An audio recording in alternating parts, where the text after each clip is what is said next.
running parallel environment is expensive, but the article series address this directly. For most teams, the extra costs are worthwhile because blue-green reduce risk and operational burden.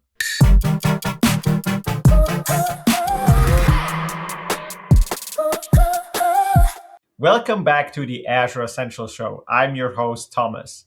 Migrating a workload from one cloud provider to another is one of the most complex projects an organizations can take on. It touches infrastructure, identity, data, operations, and every team that depends on the workload. And the biggest risk usually comes from how the migration is approached. To help us break down the three most important lessons from Microsoft new guidance on migrating workloads from AWS to Azure, I'm joined by Raffaele, a partner solution architect from Microsoft. Welcome to the show, Raf. Hey, Thomas, thank you for having me. Happy to be here. So, Raf, before we get into the recommendations, let's talk about what goes wrong. In your experience, where do migration projects tend to run into trouble? Sure. I will start with the first things, which is over-engineering. Teams want to build and move everything all at once. They try to rebuild and optimize the workload as part of the migration, instead of just moving what already works. A significant portion of those workloads in a large environment may not even need to be migrated. The second issue is the stakeholder alignment.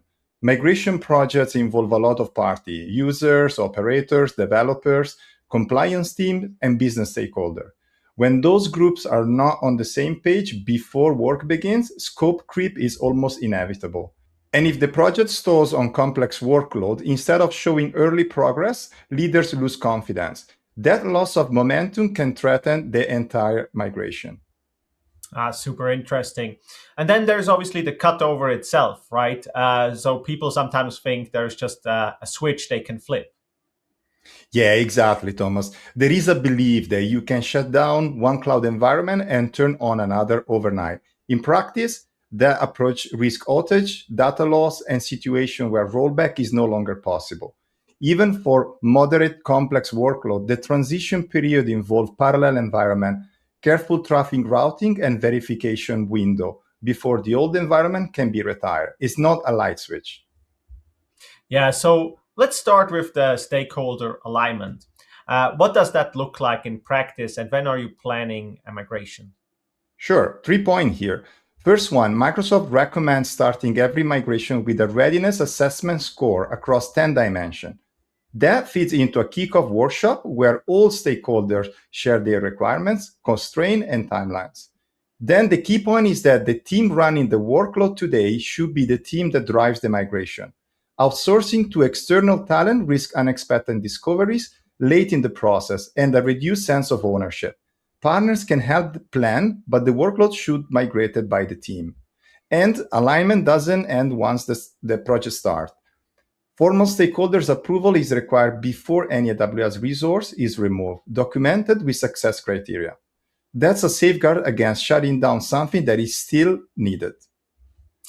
Okay, this is super interesting, and there's obviously a lot of things to think about. So the alignment is like just a one-time kickoff meeting. It basically runs from planning all the way through the decommissioning phase, right? Yeah. Perfect. So, and for the second principle you highlighted was migrating like for like. Can you walk us through what that means? Yeah, so a like for like migration means the workload keep its existing architecture and operational pattern. The goal is for the workload to meet the same KPI on Azure that it met on AWS. In practice, that means matching AWS services with their closest Azure equivalent and avoiding switching platform during the migration. You don't want to change your container orchestration tool at the same time you are changing your cloud provider. Okay, so why go through a migration if you're not going to modernize? But that's actually one of the most asked questions. And the answer is risk management. Modernizing during migration introduces scope creep, increased complexity, and erodes confidence in the workload. The recommended approach is to migrate first, stabilize, then optimize from a position of stability. Get the easy win out the door, build momentum with the stakeholders, and tackle the complex workload after you have proven the foundation is solid. Okay, so and the third principle is about the cutover itself. The guidance recommends a blue-green approach. Can you explain how that works? Yes.